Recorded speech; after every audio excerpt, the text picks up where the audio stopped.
What up, world? It's your boy J Star back again, man. We got the first look at the showdown for Thursday night to kick off the season right, man. Great game here, man. Should be, with the Lions and the Chiefs, man. Excited to get into this one, man, real quick, man. I always try to come back because especially like usually I'll do this video once if it's like no injuries reports or anything. But since we do got a few questionables and things like that to go over, it's gonna kind of basically change up the way we kind of want to play this, I guess, a little bit. Because now just recently I just see now Richie James is only even questionable now. I guess he had a limited practice today. So that kind of changes up a lot of things. He was, could have been a good value play, but yeah, now we got to look out for that. So yeah, I'm gonna have to get back to this, probably Wednesday night when everything is settled and everything like that. Looks like St. Brown at least came off because I know he was coming up listed on the injury report, which is great to see that. But Kadarius Toney looks like now, coach is saying that he's gonna be good to go, even though it's still coming up questionable because he was limited today. But yeah, just the random, Richie James. Like if we didn't have that, I probably would just, give y'all the full video right now. But my final thoughts and everything. But let's just go with the first thought so far. Man, we looking at Pat Mahomes. Looking like probably one of the best plays. To be in the captain spot, really, to me, like him and Kelsey, of course. Just the chemistry between them two. I just don't see, anybody on Detroit stopping them. But just let me just say, okay, both of these teams, I always usually go through this, usually do this on the final thoughts play, but I'm gonna just go through it now. Both of these teams play 4-3 style defense too, but also they play both man style defenses too. And so that just makes you kind of think of like who are the best man beaters then, like in these as the weapons that they have to throw to, And off the top, Kelsey for sure, and then right off the after that, as a receiver, one of the best ones is Amon St. Brown. So it's crazy, like we got two of like the best, at each position when it comes to that. So if you definitely could say, these three, I would say just because Pat, anytime Kelsey's going off, Pat is out of outplaying him, or Kelsey might outplay him. But I think I went over it. It was about like, man, I think it was like 6 games possibly, or maybe it could have been more that Kelsey and Pat, went off. But it leaned way, more towards Pat outplaying him. So that's why I would say like if you automatically are thinking that Kelsey's going to have a huge game, this is going to probably lean to Pat being captain is probably one of the best plays, man. And the best thing I will say about it is that though at least we don't have a Tyreek Hill to worry about. Like his weapons are cheap. Like you put him at the captain spot, and besides taking Kelsey, at 12,000, of course, you're looking at the first person to come up with is Tony, right? 7,000. Then we're dropping all the way to 5,600 just to get into McKinnon, which McKinnon I felt was a great play. In the season one when CEH was out though. When we got to that Super Bowl, you saw he just disappeared completely, like being a part of the game plan as much as what we saw. But CEH came back, for the Super Bowl at that. So like it was 3 backs, split in time. And of course, he doesn't really have to worry about like running too much. It's more about the pass catching. But they use CEH in pass catching too. So now this kind of loaded backfield, different weapons besides Pacheco, maybe taking the lead back role, just rushing. But yeah, besides that, I mean, like you're looking at the next actual weapon, like pass catching weapon, MVS here with 5,400. Like these are all cheap. Like Sky Moore, Rasheed Rice, like we don't know which one is going to be, his main weapon. But like, yeah, like you can literally take everybody almost, and you still have enough money to grab what, Detroit's kicker or something like that. Josh Reynolds. Yeah, like you can do 5v1 and like have every weapon if you think it's gonna be just a blowout, basically. But yeah, like I said, Pat Mahomes, I mean, the only thing I will say is there's not a lot of weapons here to me that are man beaters though, besides Kelsey. So like after that, it's just a whole bunch of guys that are I don't know, like like it's Pat Mahomes magic there. Like that's what's gonna get the rest of them open is what I see. But yeah, it just feels like these two, like the man beater is Pat Mahomes. Like going against a man defense, it's going to be him himself. And he can't be out there catching, but yeah, like his magic and stuff like that he's gonna do, I just feel like it's going to, definitely help some of these receivers. I just don't really know which one. I would kind of lean to a little bit of MVS because he has the most experience playing Detroit. He played on the Packers, he played them twice a year. So definitely I would say that, helps him out. Sky Moore, the only thing, his rating, catch rating was like kind of bad. But if he's gonna play more in like the close yardage rating in area, something like that, and not going so deep, then possibly, he's it makes it easier for him to catch his targets, something like that.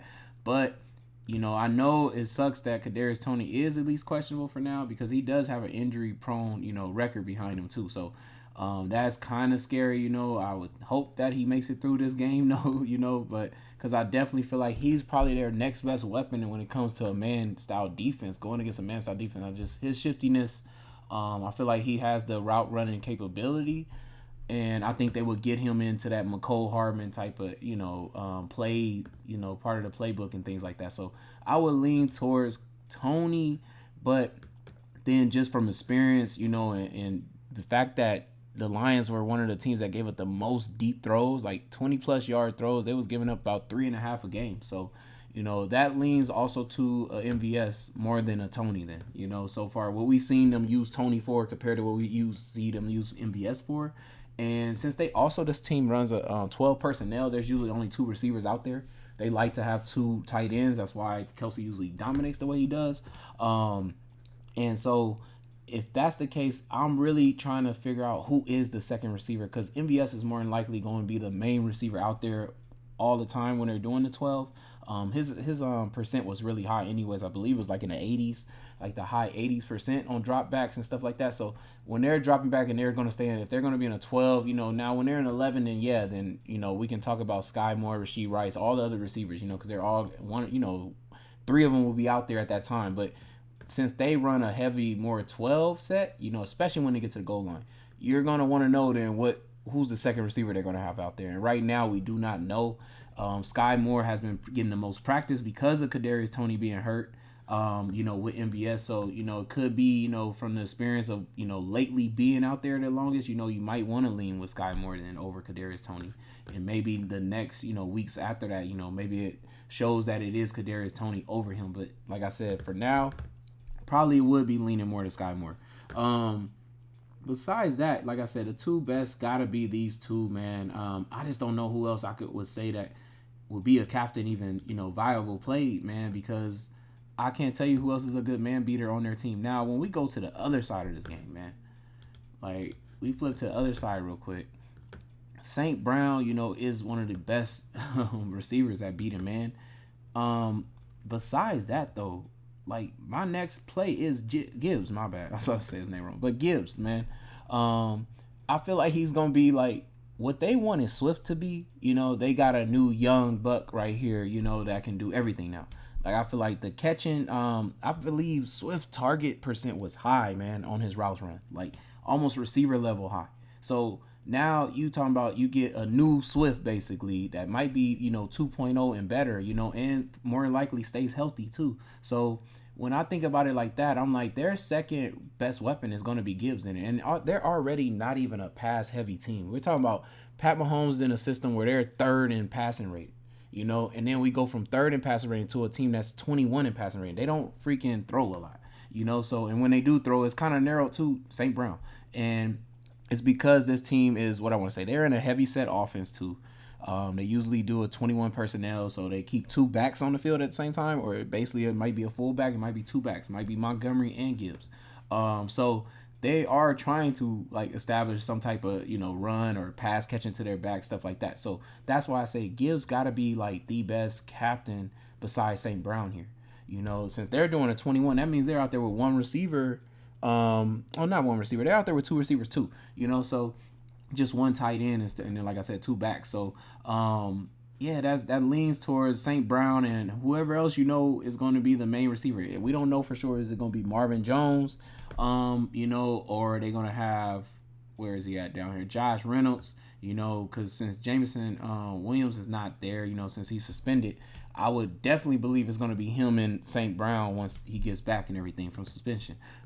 And I feel like it would have been great to have him in this game because he would have been a easily target to say he's another man beater. But they don't really have nobody else either, So after that, maybe Laporta, maybe he's going to show us something. Maybe he's going to be a really good tight end and taking that Hawkinson role. So he would probably be the third option to me because all the receivers here, man, like I don't know, like is Marvin Jones still able to be the man coverage anymore?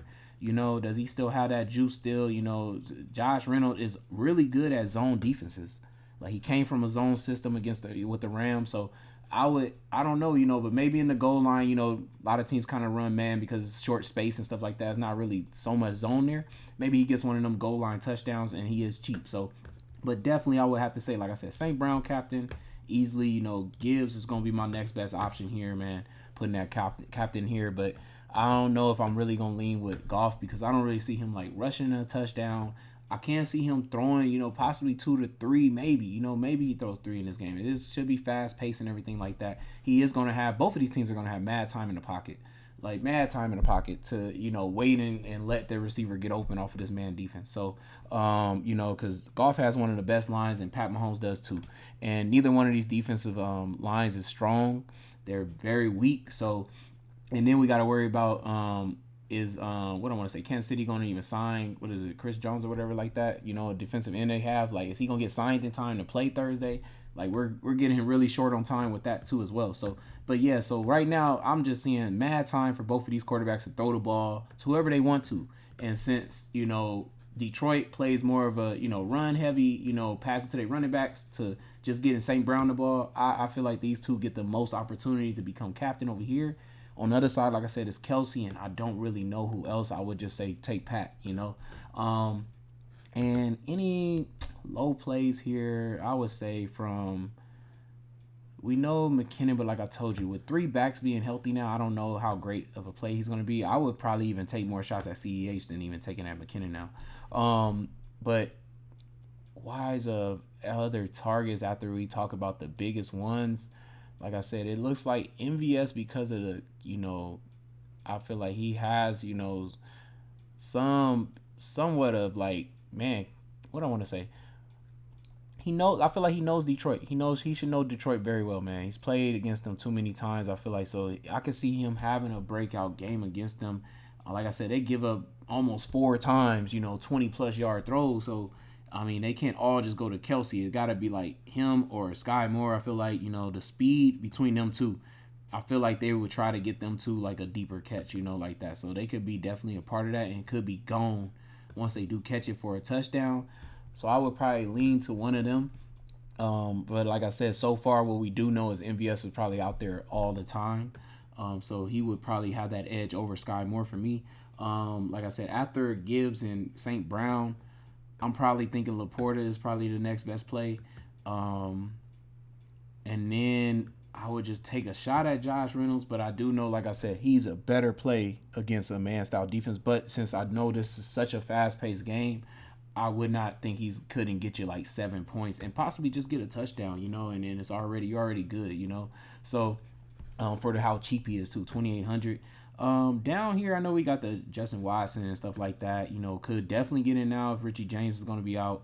And then we got Justin Ross, who's a big body receiver. I feel like he's going to get in this game a lot.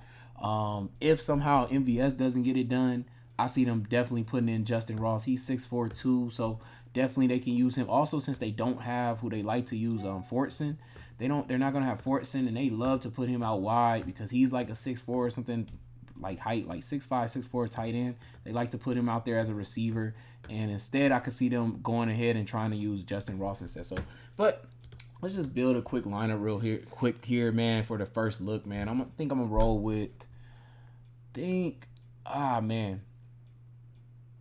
And my bad not to mention Montgomery too, because he's definitely gonna get some work too as well.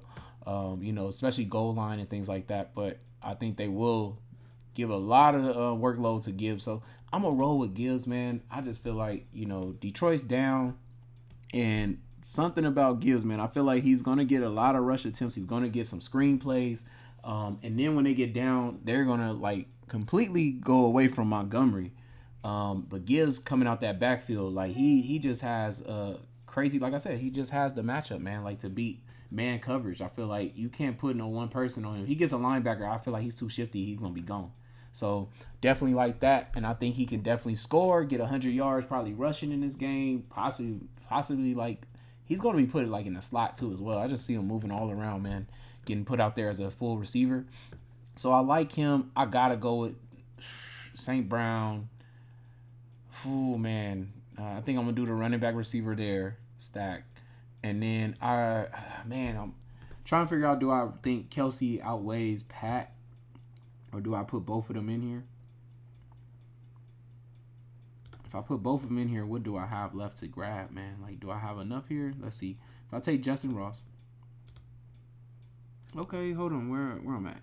Richie James is questionable right now, and then Craig Reynolds and all this other. Like, okay. So, and Khalif Raymond, he possibly does get in the game though.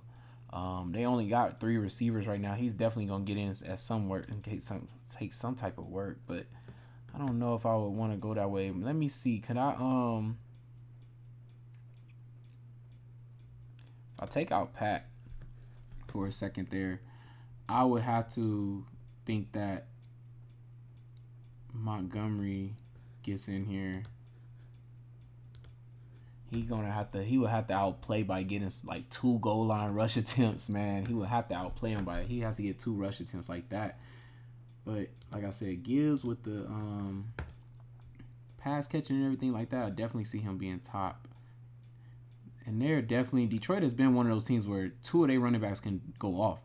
Like that's the best part about them, is that they have that ability, because they will throw to Montgomery as well as throw to Gibbs, man, especially when they don't got a lot of weapons. So I can definitely see them both entering in there. I just wonder if I'm right about Kelsey outplaying Pat, because Pat's going to share the ball around, and it's not just going to be just a tunnel, just a funnel, what I want to say, passing just only to Kelsey. He's going to share this mess around like crazy. But let me see. If I took MVS or Skymore, which one would I want to go with? Okay, so that leaves me with CEH. Hey, that wouldn't be so bad. I could see this working out, because if CEH gets a rush attempt, takes away from Pat, we get, the amazing game here. And it was tight about this. I can actually even put Pat Mahomes here over Kelsey if I think that's going to get outplayed. I do kind of like this a lot. So, yeah, I definitely can see this. Like, Sky Moore feels like he should be able to be some man-type coverage, scheme, especially if he's going to be in that slot area. I really like that for him. They should be moving him around like crazy. Like I said, he's been getting most of the practice, as the number 2 receiver so far on that 12 personnel scheme that they like to run. So that means he will be in more likely in the goal line situations. And I can see them doing exactly what they did in the Super Bowl for him. Like the same play they ran for Kadarius Toney, they ran for Sky Moore. They both scored on it. So definitely could see something like this hitting, man. Like I like this right here. So that's what I'm going to end with for this first look at it, man. But we'll come back on the final thoughts once we see that, if Richie James is playing, because that's also a really good option to have. But I want to know for sure he's able to go. And then, like I said, Kadarius Toney 2 information. But hope y'all enjoyed that, man. Like I said, we'll come back on Wednesday night with the final look on this. So stay tuned. Your boy J-Star, I'm out. Peace, y'all.